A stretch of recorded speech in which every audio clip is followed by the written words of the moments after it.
Welcome to the Total Soccer Show and our review of the Champions League round of 16 first leg, in which Real Madrid were living the dream thanks to a worldie from Brahim. Liverpool were completely flattered by a 1-0 scoreline in a game where they were battered. PSV got a beat down and have a very long way to go without Tillman Malik and Pepe Ricardo. And Bayern Munich are running hot, and it was a day ending in Y, so Harry Kane scored from the spot. My name's Ryan Bailey. Joining me today, Taylor Rocco. Hello, how are you, Taylor? I am wonderful, Ryan Bailey. I love a Thursday because it is the end of our work week, but to get there, we have to record, I believe, 14 hours of podcasts. But I'm excited to be here because we have, I believe, 14 hours of Champions League to talk about. We do indeed. We're going to condense it down into a lovely 45 to 50-ish minutes, though. So you say. Yeah, there will be a section we'll cut out of this podcast about birds, because we've been talking about birds quite a lot before we started recording the winged animals. We is a bit strong there, right? I might say. Yeah. Taylor and Ryan, the guy wearing the Cox hat was talking about birds, and it's up to me whether that gets cut out or not, so maybe that will make it onto the YouTube. Okay. Hello, Graham Ruthven. For context there, I'm wearing a South Carolina Gamecocks hat, in case you're not watching on YouTube. It's available on YouTube, this show. Yeah, that's a real team. That's the reason you're wearing that. It is. We all know what's going on. Joe Lowry, how are you? I am good. I am stoked for the show. A lot of fun Champions League games. I'm also stoked for the fact that usually when we have some of these young-old divides, it's 3-1, sort of. I do think the Bird convo off-air was just a pure 2-2 split, where the age gap wasn't so much from me to Graham, it was from Graham to you two, and I got to be in with Graham. Playing 2v2 was fun. I enjoyed that. And also, I'm not a big bird guy. I'm not against birds. I'm just... You live in the desert where they combust if they go outside. So right. I've never thought about birds in my life before, and there might actually be none in the sky in Scotland, for all I know, but apparently Taylor and Ryan... Surely they've got an app. There's an app or something. The Merlin app. There it is. Yeah. Oh, okay. Oh, I just assumed Graham meant. By the way. I just assumed Graham, who doesn't go outside, meant there's an app in which you can look at birds, and that's how Graham. No, takes Graham in was birds. talking about a soccer app. It's called FOTMob. Graham is the one that you were thinking of. Yeah. There's nothing about birds. It's only soccer apps. I'm only willing to birdwatch through my Ring camera on my phone. I reckon if you look at that Ring camera, Graham, there will be like at least a really depressed-looking pigeon with a cigarette in his mouth outside. That's all you're going to get, maybe, in the Scottish skies. Feels on brand for where I live, yeah. And a Rangers Very tattoo, I'm assuming. All right, plenty of Champions League to get to. Patreon.com/Total Soccer Show, by the way, if you'd like to support this here endeavour and our bird-watching antics, at least 50% of us. There is bonus episodes, bonus video, and access to our Discord server. Let's start a bird channel on the Discord, Taylor. Let's do it. It's just All us old people can hang out and talk about birds. Do not tempt that Discord with that category. Oh, it's already too late, by the way. No. Knowing the Discord, when we go on there next, when this episode comes out, there's going to be just reams of bird chat in that Discord. Ryan said to Taylor, let's you and I start a bird channel in the Discord. I can say with absolute certainty that neither one of you two knows how to start a channel in the Discord. Wow. Someone else can do it. And you Challenge accepted. I'll be back in 25 minutes. Are you Googling how to start a channel on the Discord? Because that's the first step I would take. Oh, fun. All right, patreon.com/Total Soccer Show to support us, please, and thank you. Let's get to the Champions League action of this week. Where better to start than Paris, where Liverpool had a classic Champions League smash and grab, a 1-0 win. How to completely dominate a game and lose 1-0 by Paris Saint-Germain this was. Harvey Elliott with the late goal. Alisson Becker playing absolutely out of his skin with an all-timer in this one. PSG had 27 shots to Liverpool's 2. That's the second highest amount of shots in a Champions League knockout game after PSG against Dortmund in 2024. They had 70% possession. Graham, Paris is a place of fashion and new trends. Have they created and invented the comfortable 1-0 loss?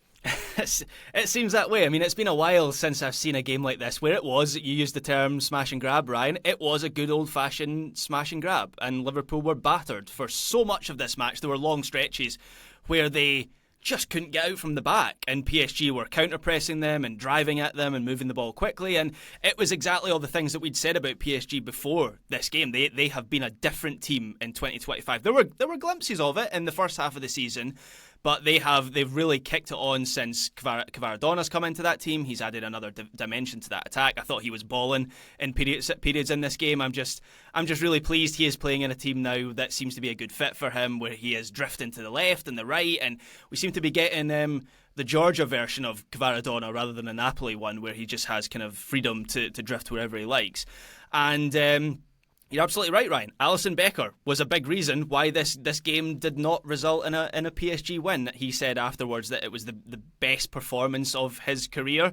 I can't say I've watched every single one of his performances, but I would go along with that. It was incredible, and it wasn't just in terms of the 90%. That's you've watched the 90% of his performances. 95% of the games that he's played in his career, and it wasn't just in the saves that he made. That was a big part of it, but also just how he dealt with everything that came into the box. Ousmane Dembele on his own made 18 crosses in this game, and that Liverpool backline, the XG after this game, it reflected the opportunities that PSG had. I think it was over 2, and Liverpool's was something like 0.13. So that in itself tells you how this game went. But I think it was even more dominant than that XG suggests, because of the amount of pressure that PSG were putting Liverpool under for the whole match. And Alisson Becker was having to deal with crosses, and there was one where it was sort of a half shot, half cross, where he sort of bats it away with his hand and gets out of the box. It was an incredible individual display by Alisson Becker. But as a team, Liverpool were absolutely second best in this match, and they have to be wondering on the flight home how they got a win out of this. Yeah, my honest take on this game, like the top line in my notes is, I cannot wait for the second leg. Because this feels like such an unjust result, because PSG were genuinely awesome. And Graham, you've dictated and detailed so much of that so well so far. PSG played this incredibly well-rounded game where they were disrupting Liverpool with a man-to-man press, and they were pushing Hakimi up high to go man-to-man against Robertson defensively, and Liverpool couldn't find a way out. The goal they score is classic Route 1, proper British football man stuff. Like that's what it was in this game. And PSG played this elegant, beautiful, aesthetic, and effective. Most importantly, the aesthetics don't matter, right? If you're not actually getting the ball into good goal-scoring chances and denying your opposition the ability to do the same. PSG checked every box. This was one of the most dominant performances that you could see, regardless of the scoreline. Like, it is wild to me that this game ended in the way that it did, and Alisson deserves a ton of credit for that. Liam Thuram had a good write-up of this game, and some of the tactical nuances of it aligned a lot with some things that I observed in this game. One of the lines, though, that stuck out to me from Liam's piece was, in the first half, PSG had 12 shots at goal and 3 big chances. I assume that's as defined by Opta. That's the most of any team in a first half against Liverpool this entire season. Liverpool only managed, I think we said 30% possession. That is their lowest in any game since the start of the 21-22 season. Liverpool were a shell of themselves in this game. PSG were all over them. It is honestly a miracle that Liverpool managed to salvage like anything more than a multi-goal loss in this game. PSG were incredible. Liverpool were very much off the pace. Soccer, though, is a funny game like that, and you can win games that you don't really deserve to win. It also helps when you have an amazing goalkeeper and still really good player quality that can help rescue something out of not just nothing, but like less than nothing. I think not that Joe, you or Graham have been particularly negative on Liverpool, but I think I was slightly more positive. But from what I saw, just because I think in the opening, it felt to me like maybe the worst, most discombobulated I had seen Liverpool play. Like, they definitely, I think, were overmatched. We're really surprised by what PSG were throwing at them. We're really surprised by how aggressive PSG were in their attack.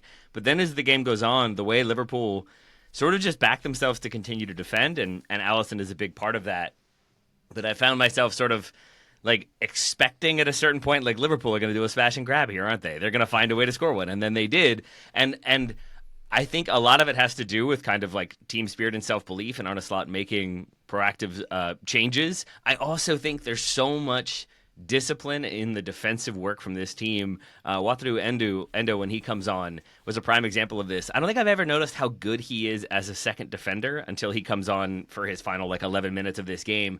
But how often he was there so that when there were 1v1 battles out wide, when Harvey Elliott is dropping back to defend and he not even gets beat, but just there is a little bit of separation, Endo was there almost every single time to make the attacker have to take another touch, or just try to dump it across that gets kind of blocked because there's a defender there. And that was representative, I think, of the way Liverpool defended, especially in the second half. Yeah. There was just much more spirit and intensity to it, but also a composure in everybody executing what they were expected to execute. So certainly certainly not a strong performance from Liverpool, but definitely a performance that goes with the old cliche that winners find a way to win.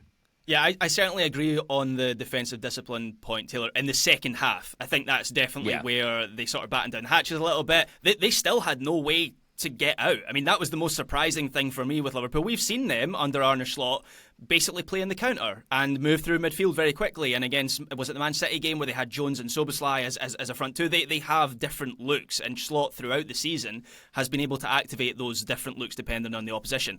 Liverpool created nothing going forward. There was a glimmer of a half chance before they scored the goal where Salah had Darwin Núñez running in behind. And you think, play that ball in behind, and Núñez will he'll have the pace to get on the end of that. And the execution in the pass was poor from Salah. That kind of summed up, even when Liverpool had those moments, the execution was really poor. The first half, defensively, I thought Liverpool were all over the place. I thought there were moments where they were gone. They dropped out of this match. There was one moment in particular, we were talking about this before we started recording. Bradley Barcola beats Trent Alexander on the left side. He drives into the middle. He's driving centrally. Ousmane Dembele peels off Van Dijk to the left. Van Dijk runs in the other direction. He's like completely... He's lost his bearings. Innovative. He's lost his positioning. He's lost who he's meant to be marking or tracking in that moment. Dembele's completely open, and that's the one-on-one save that Alisson Becker has with the outstretched legs. So... there were moments in this game when Liverpool were in the washing machine. I think once they got to 0-0 at half-time, you could see a scenario where they would grind it out. But I honestly have no idea how they got to half-time level. Graham, what Virgil van Dijk was attempting to do in that moment was to recreate an iconic moment from an iconic film, Disney Pixar's Cars, where Doc Hudson tells Lightning McQueen, turn right to go left. Virgil van Dijk was trying to do the same thing, turn right to go left, thinking it would end up with him actually in the right spot. It was interpretive defending. Very much so. Very much so. Didn't pan out in this game. But birds are nerdy. Wow. Yeah, birds are nerdier than movies, Taylor. I think do you mean the Pixar short film Birds at the start of? Well done. Thank you. Well done. But to Joe's point, though, soccer is such a strange game because there's the disallowed goal, which feels like correctly disallowed. Kvardon is offside. I feel like when they change the offside rule, there should be something about if you're facing away from goal, your heels are allowed to be offside, right? Come on. But if that goal stands, if he had been 2 inches more onside and it's 1-0, I think it's like 3-0 at halftime. It's such a strange game that PSG were so dominant, and I think at that point Liverpool have to feel like, oh, we just got to hold on here. PSG continued to kind of take the game to them, and I really think it could have been at least 2, if not 3-0 by halftime. And instead...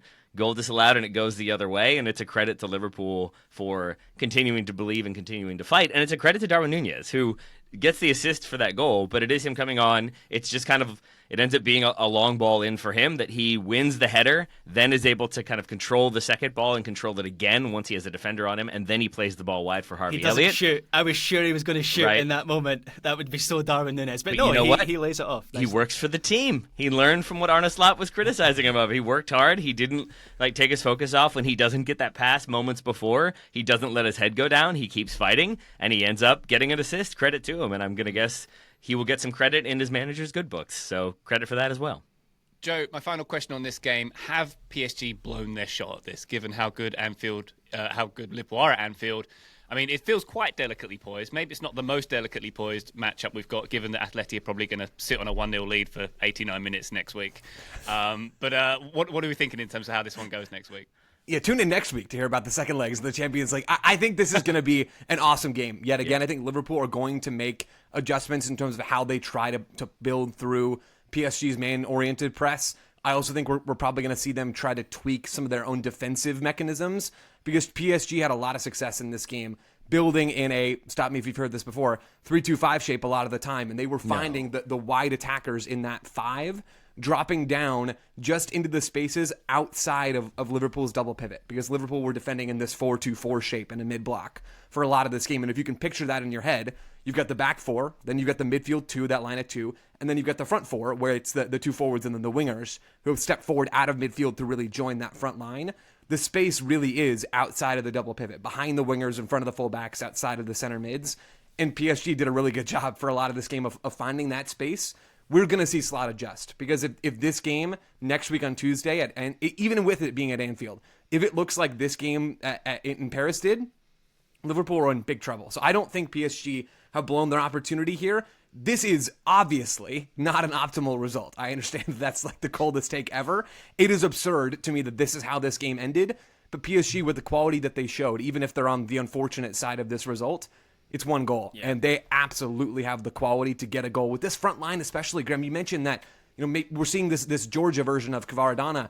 The fluidity of the front line and how attached they are defensively in the press is so un-PSG-like on that side of the ball. And then when it is Dembele floating at the 9 or him rotating wide and being incredible on the dribble in this game, Kvaradona rotating centrally, Barca able to rotate centrally, this PSG team, I think, is good enough to be in basically any game and to close almost any gap. So will they? Obviously, I don't know, but can they? Yeah, you bet they can. I don't anticipate a huge difference in terms of the game state or the profile of the match. I think PSG will have the majority share of possession. Whether they have as much as they did in this first leg, and whether the pressure is as great as it was in this first leg, maybe not.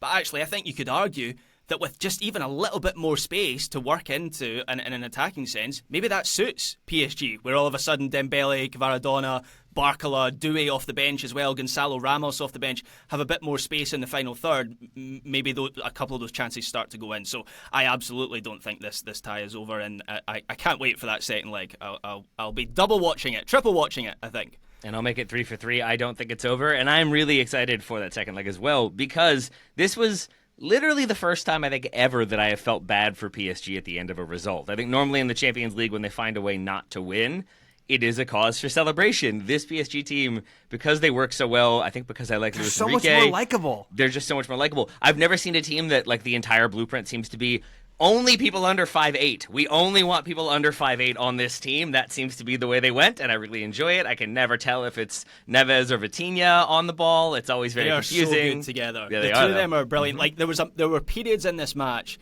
where Liverpool would win the ball back, and you'd think, right, Liverpool are going to go, oh, no, wait, no, Vitinha's taking the ball off them, and they're coming in. Like, they are, and Joe and I have been banging the João Neves drum for a while now, and he has quality.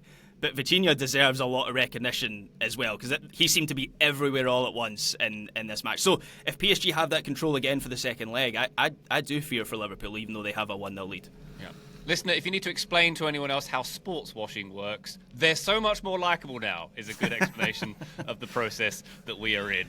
Indeed. Correct. All right, PSG 0. Yeah, I really liked the flags they were all waving as well. They looked a lot like Qatar flags, but they looked cool as a stadium full of waving flags. That's not sport washing, is it? No, I'm not being duped. Let's save our talking points for another time on PSG. Let's take a break. When we come back, it's the Madrid derby to discuss and much, much more. Join us then.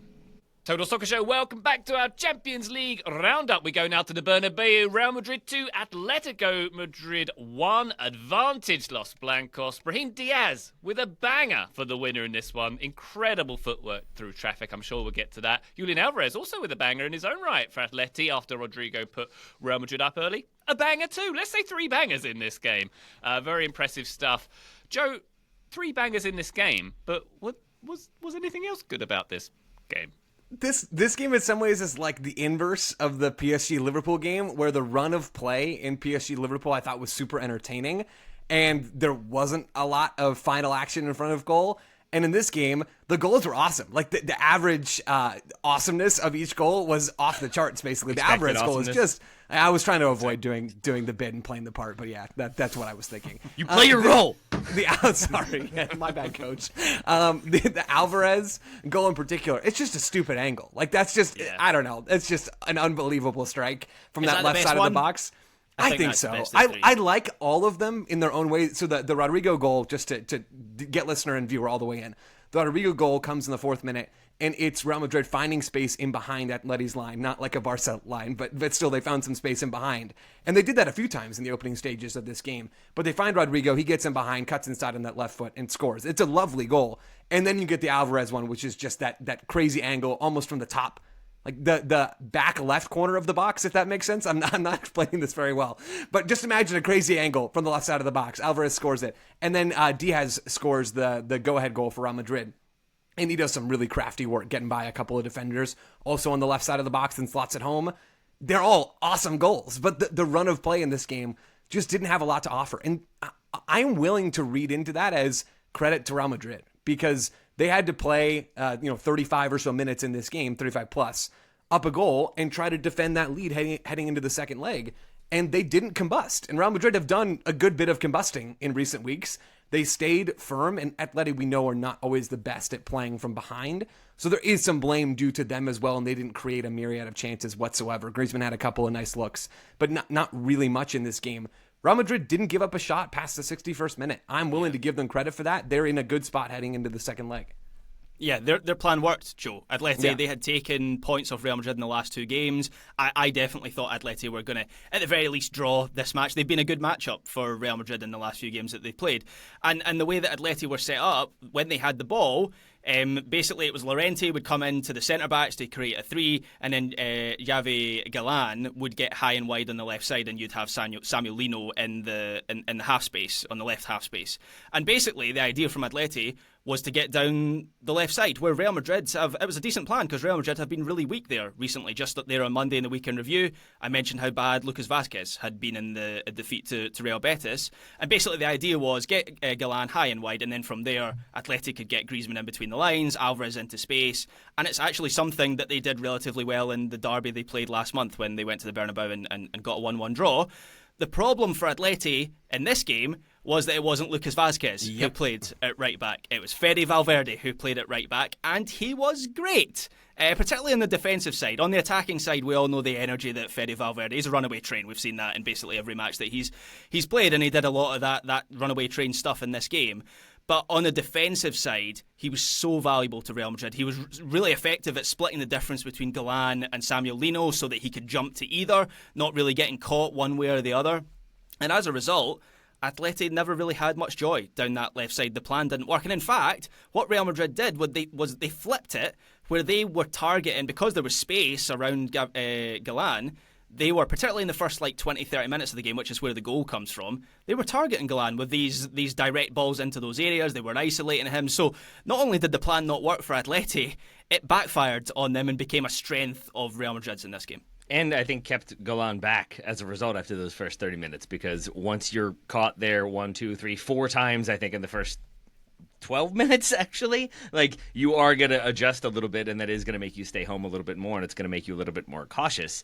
But I think the whole Real Madrid team were so up for this one in a way that I guess I shouldn't be surprised by. It's Real Madrid in the Champions League, but how good they were in their individual battles, how smart they were defensively, how good they were when they went direct versus possessing the ball, but then also how much scrap there was to this team. There's so many different moments in the first half when there's individual dribbles where they're drawing fouls, where they're taking multiple players on and getting by them. And then there's even after the goal for Brahim Diaz in the second half, where he is clearly screaming at Diego Simeone over and over again, which is a choice. I'm not sure that's a person I would ever want to pick a fight with, but I just felt like there was a game plan, obviously, that was executed well, obviously, for Real Madrid, but there was also just a bit more fight, a bit more combativeness, and I think that's the thing you have to have if you're playing Atleti without letting it boil over and playing into the dark arts. You have to find that fine line, and I think they did really well in this game. They also killed the game in the last 20-30 minutes when they brought on Modric, and that felt like, in terms of their control of the game, because actually after a good start by Real Madrid, Atleti did turn the screw, and you could feel before the equaliser happened, before Alvarez gets that equaliser, there's a good chance where Simeone beats his man down the right side and sends a ball into the box. So Atleti, and they were getting more bodies forward, so they were turning the screw. But then once Real Madrid went ahead, they killed the game, which is something you would normally associate with Atleti. They do it in a different way, obviously, by being a bit more compact. But Real Madrid, through Modric, they just put their foot on the ball, which was really impressive given that they've lost Dani Ceballos recently to injury, which is a real problem for them in terms of possession share. But they did it for the last 30 minutes of this game, and they'll be pleased that they've got a lead going into that second leg. Two little things off what Graham just said. One, that ball in by Simeone, should note, is cleared by Fede Valverde, who tracked back a good 40 yards to be in position to just put it out for a corner, because otherwise that is a tap in at the far post for Griezmann. So another good example where Valverde was working really well on both sides of the ball.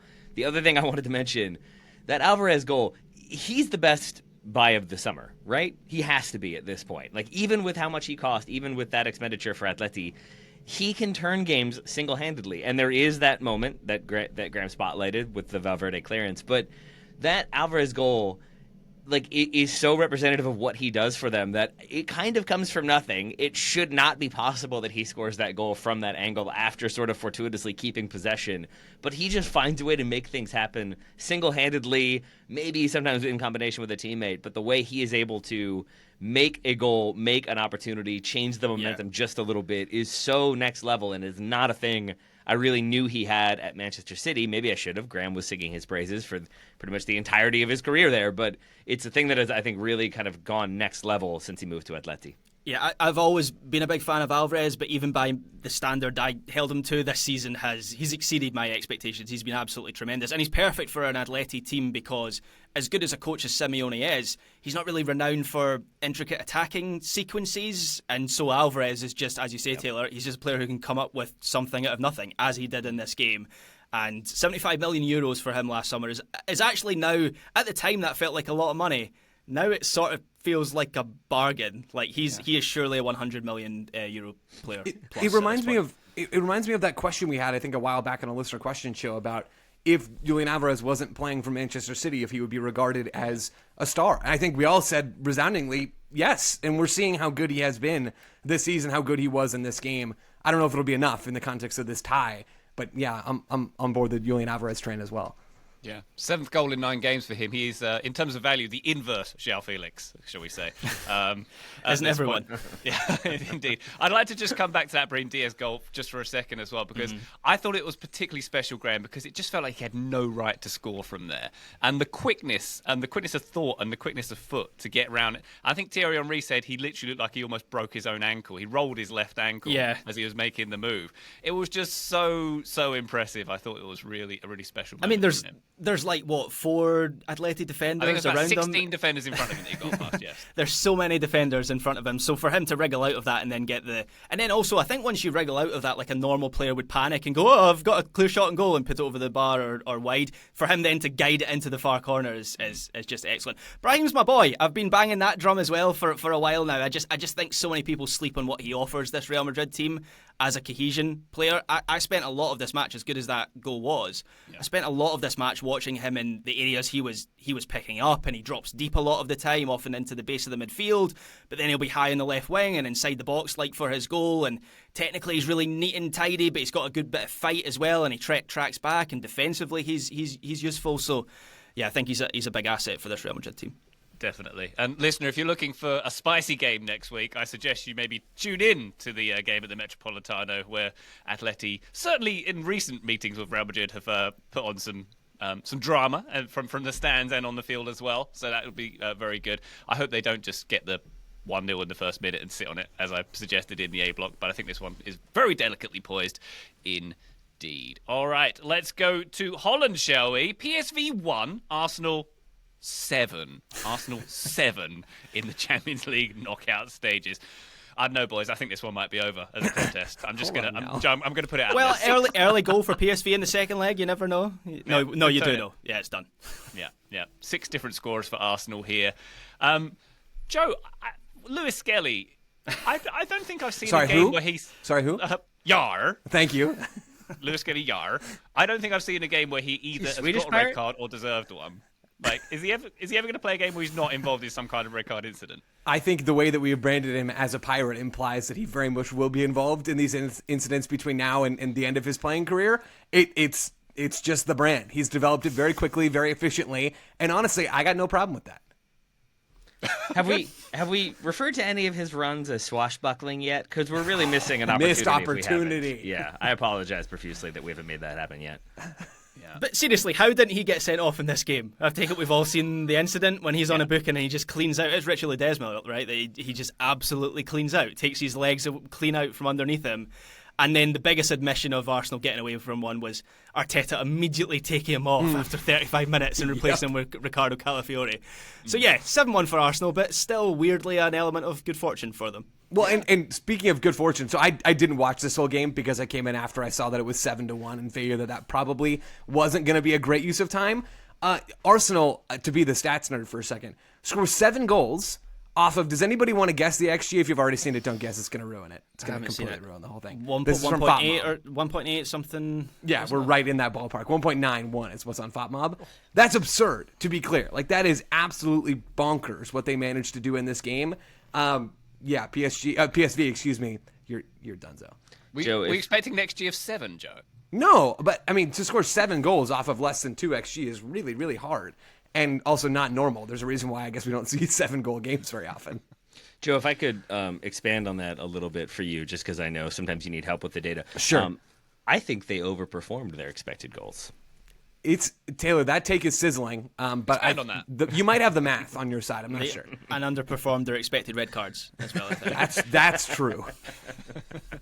It does feel like Wenger. Early 2000s, late 90s Arsenal, where there was a liability of a red card in most games. It's bringing back the 90s vibes, is what they're doing. I'd like to see it. Yeah, I mean they were fun in this game. I did watch this match in full. I kind of have the opposite reaction to Joe when I see a game has 7 goals. I go, oh, 7 goals! I want to see all of those. Arsenal were good. I mean, yeah, sure, they vastly overperformed the chances that they actually created. But obviously, the big talking point with Arsenal right now is they have no fit attackers. They start with a front line of Wanyeri, Marino and Trossard in this game, and the way that they sort of compensated for that was they just got numbers into the box. So when Uri and Timber heads home the first goal at the back post, I think there's 5 Arsenal players inside that box, including Declan Rice and basically the whole midfield unit. And that's basically what they did to PSV the entire game, was they overwhelmed them with numbers.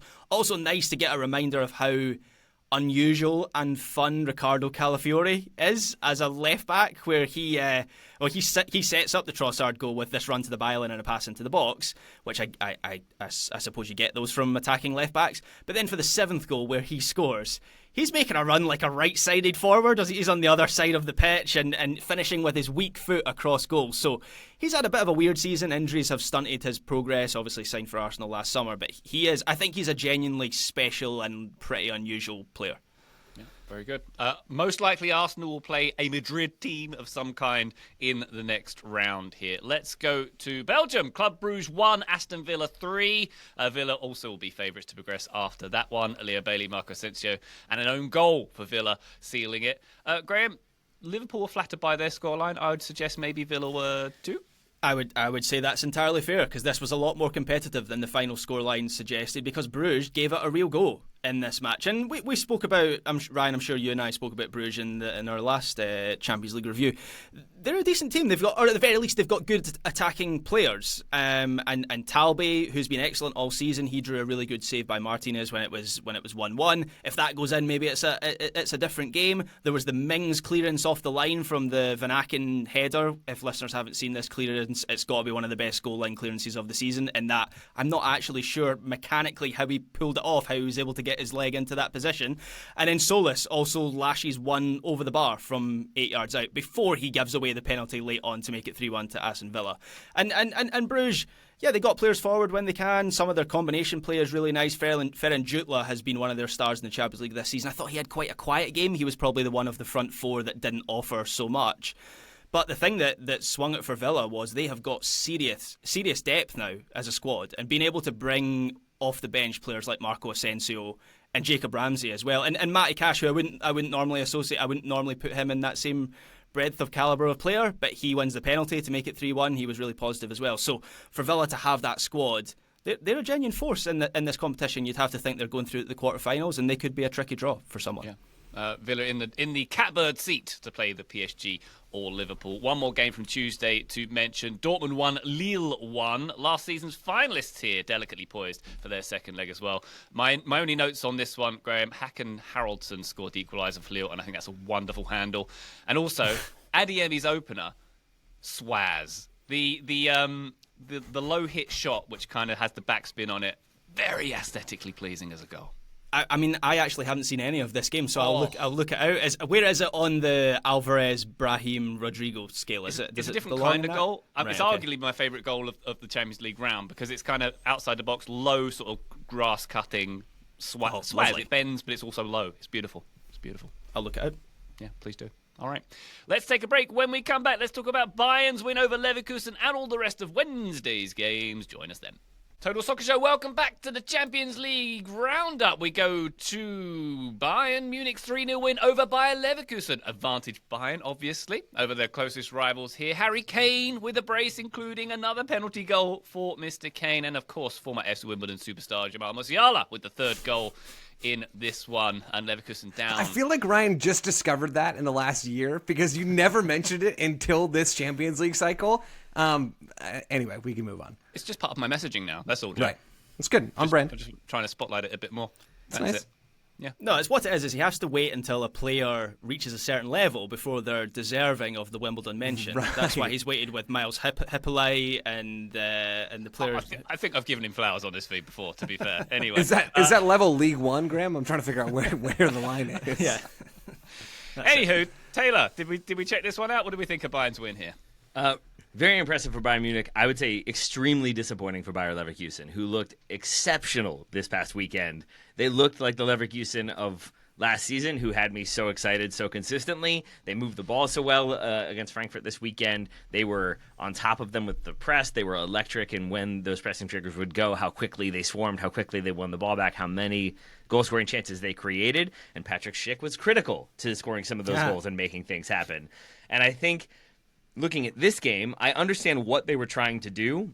I think Xabi Alonso maybe got a little bit too conservative, got a little bit too scared.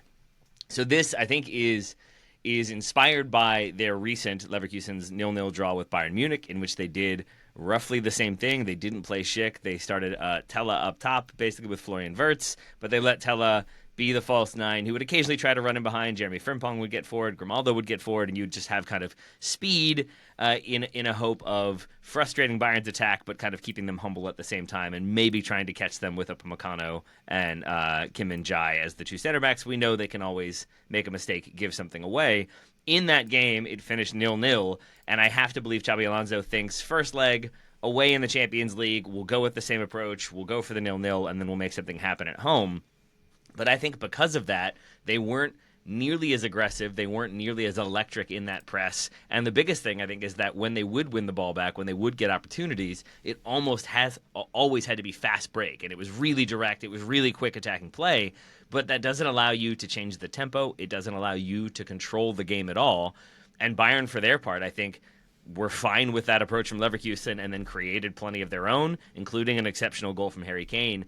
But I have to believe if Leverkusen had gone a bit more aggressive, had been a bit more confident in their ability to press and shut Bayern down, I think this could have been a very good game, a very different game. And so I think contrasting what I saw this weekend with what I saw in this, I was impressed by Bayern, certainly, but a little bit let down by Leverkusen in the end.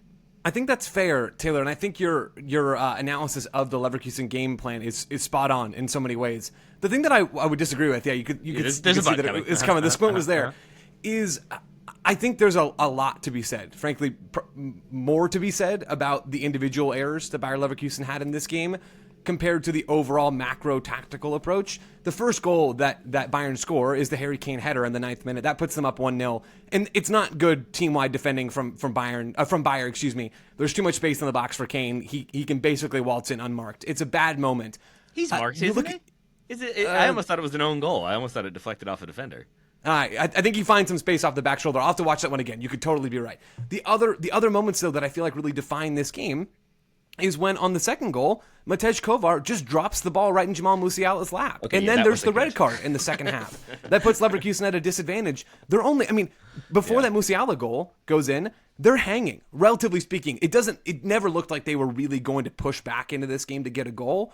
But if you're looking for a narrow result in leg one against a better, more talented team to give you a chance back in front of your home crowd in the second leg, I didn't hate what Xabi Alonso did in this game, I guess is what I'm trying to say. And I think there's a world in which, even if it didn't quite work, it would have worked a whole lot better, and this scoreline would have been a whole lot narrower if Leverkusen hadn't just exploded in really weird moments in this game and shot themselves in the foot multiple times. Yeah, I certainly take that point, Joe. The individual errors is really what has made this tie over, right? I don't think Leverkusen are going to pull this back. But I have to say, in terms of the general flow and balance of the game, I think I side with Taylor in that I found Leverkusen so disappointing from an attacking point of view. I think back to last season, how relentless they were going forward and how exciting they were and how many goals they scored.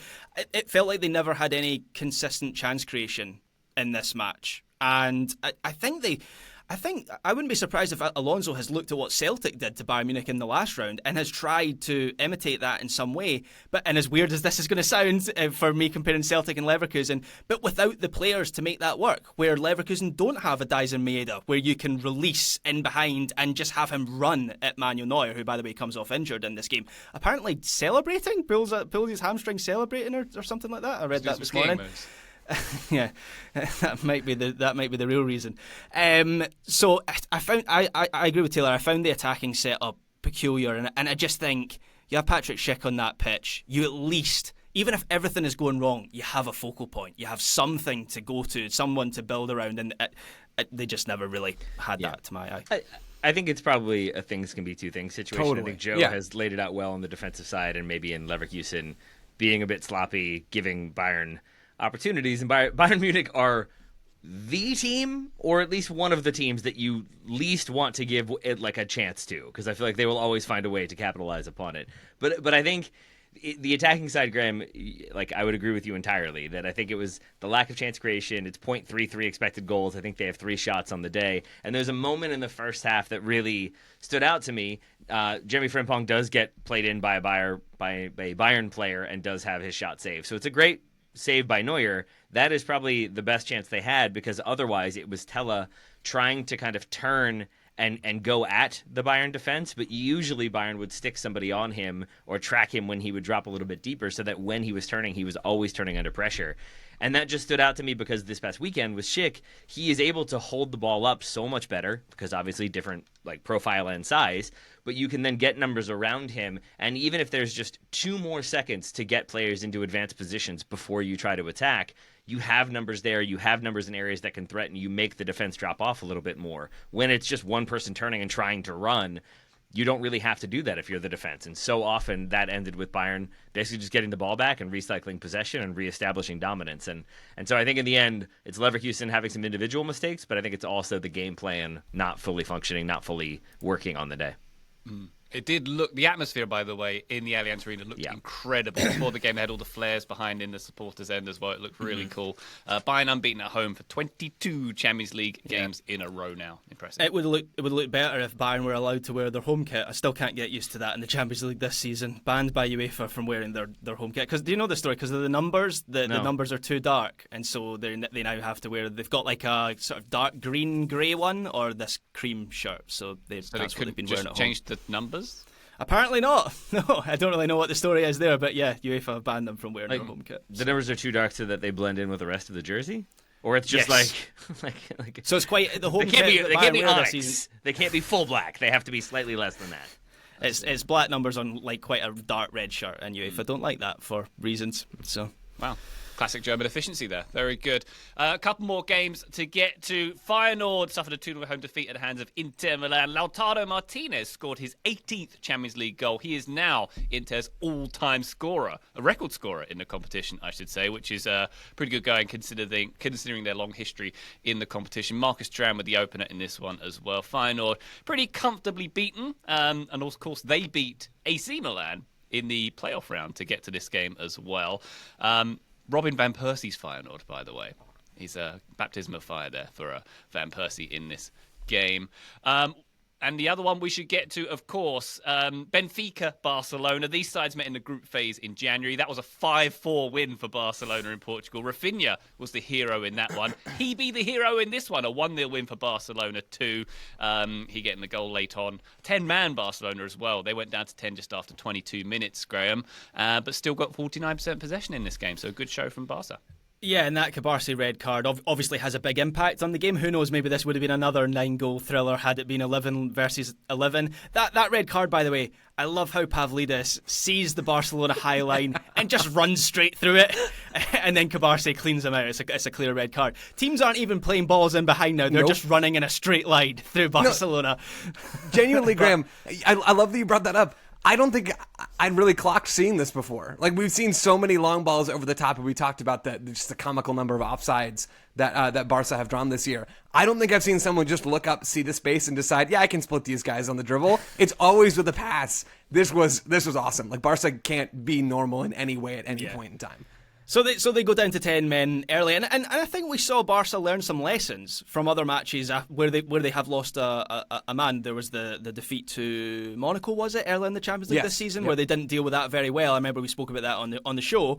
But what happened here was Flick dropped the defensive line a touch. It was still Hansi Flick we're talking about here, but they did drop it by like five yards. He brought on Araujo for Olmo as well. That obviously bolsters the defensive line after losing Cabarce. And then Rafinha and Lamine Yamal, they were dropping into the midfield 4 out of possession. And that the downside of that what meant that Lewandowski didn't really have much support around him. He was quite isolated for a lot of this match. But Barca, they played quickly on the break, and Pedri was excellent in this game with some of his passing, which Evergreen obviously we expect from him.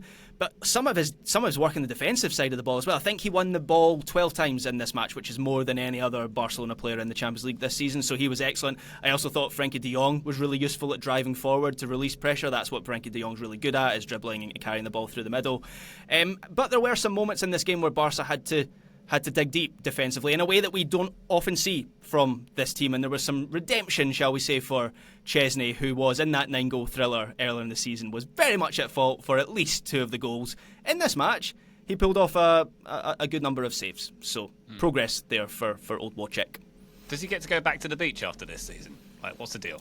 I don't know. Yeah, he's telling people on his sun lounger next summer. Yeah, last season I was playing for Barcelona. Nobody's believing him. Nobody is believing him. It doesn't look, Graham, like he's going to get to play at the new Camp Nou. I saw a report this week that it's not going to be ready until at least 2026. No, you mean it wasn't going to be ready for December 2024 when they said that was going to happen and it was a pile of rubble? Don't know what to tell you. Yeah, crazy.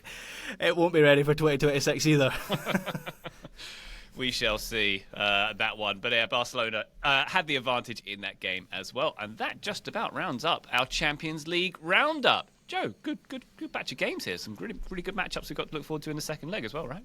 Very much so. I love these games. I think there was so much good stuff, lots of tactical intrigue. I still can't get over how much I love PSG now in a non-sports washing kind of way. If that's possible. Maybe it's not. I'm going to stop talking now. I'm done. PSG are your new darlings. I always like to follow Joe's trends of the teams he loves the most. Yeah, it comes in phases. We had the Ajax phase that sort of passed. I think Barcelona's been somewhat constant throughout this, but yeah, PSG, the hipsters pick there for sure. I'm happy. I don't like that. Don't like that at all. Paris FC, surely the hipsters pick in that part of town. Anyway, that's it for our show today. Taylor Rockwell, thank you very much indeed for all your Champions League nous and occasional bird chat. My pleasure on both accounts, my friend. Graham Ruthman, pleasure as always, my good man. Thank you, Ryan Bailey. And Joe Lowry, thank you very much, sir. Thanks, Ryan. Listener, we'll be back on this feed very shortly indeed, and of course reporting on the second legs of all these games. But for now, bye!